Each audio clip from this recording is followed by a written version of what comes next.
days where I've been interrupted with sleep for too many nights from cat situations, and I'm really having a hard time feeling my body get charged up today, but I'm moving forward and doing it.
Sweat easy, but man, this makes me sweat. Trying to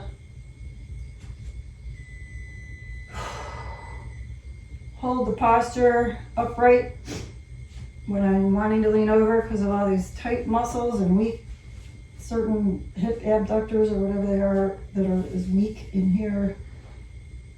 The asymmetry, the deep fatigue from a lot of nights of interrupted sleep, so the cat's situation, and I think I'm going deeper actually too. So I might feel like I'm having a harder time, but I may be actually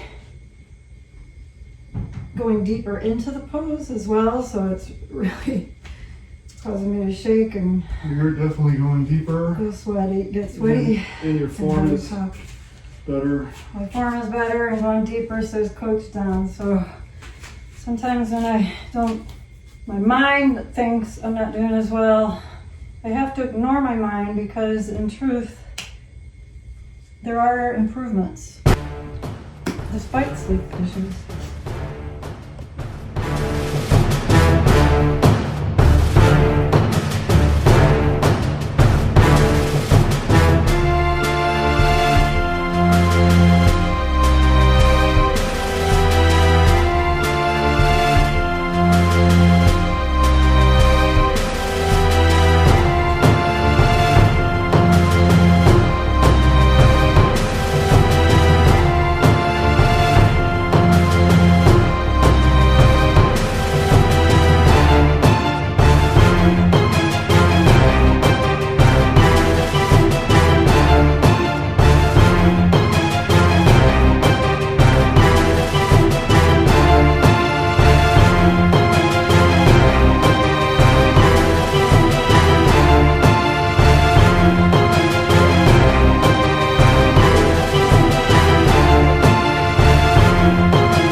couple of the benefits of doing bath bends.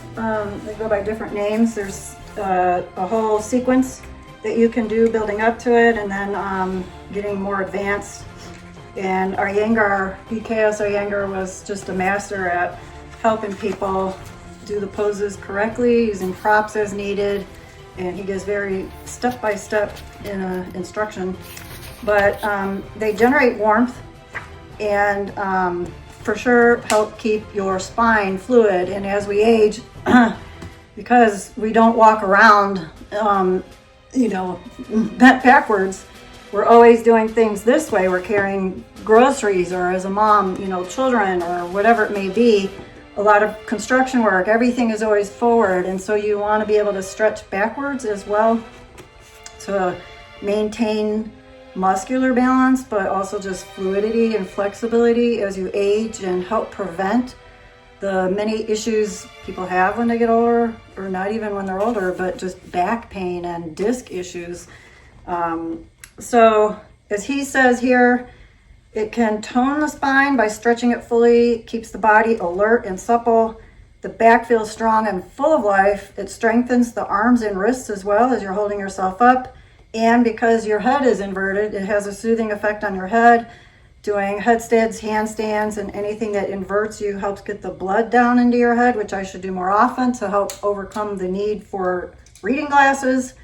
And anyway, he then says once you are able to master these poses, you can actually do them several times a day, as it gives one great vitality, energy, and a feeling of lightness. So maybe Don or myself will do a tutorial video on how to build up to doing this pose at some point, but just thought I'd read the benefits for now to inspire you to even like consider trying it. Okay, I did not film my pre-workout drinks this morning, but this is the same as the last one. A little scoop of the beetroot, a couple, like a teaspoon or more of cyprium. This is just a very, very tiny scooper. And the creatine. It's micro ingredients, by the way, which is, I think, a really good company. Does things in bulk, very affordable. Then I did have as my next drink, and these are just small mugs, about 3/4 of a scoop of the chocolate power meal this morning, which again has a lot of stuff in it.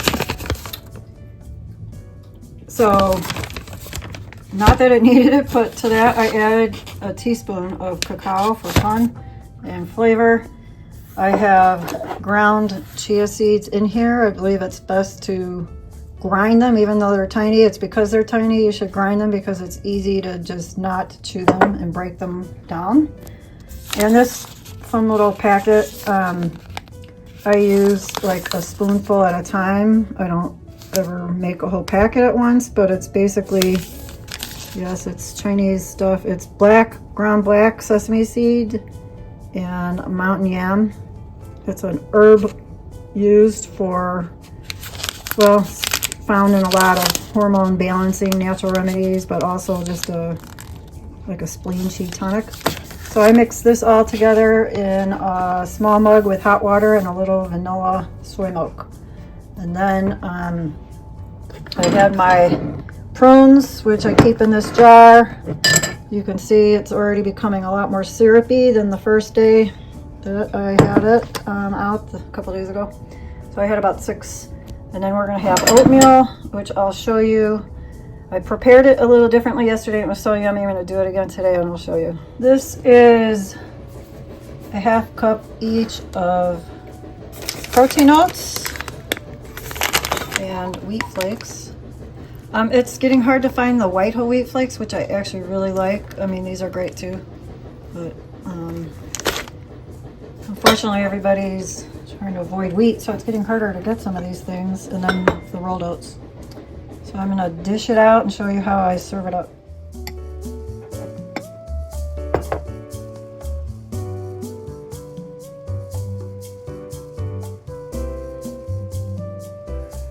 Here is my delicious hot bowl of oatmeal with a little bit of whole wheat flakes. They're a great complement together. Wheat is very nutritious.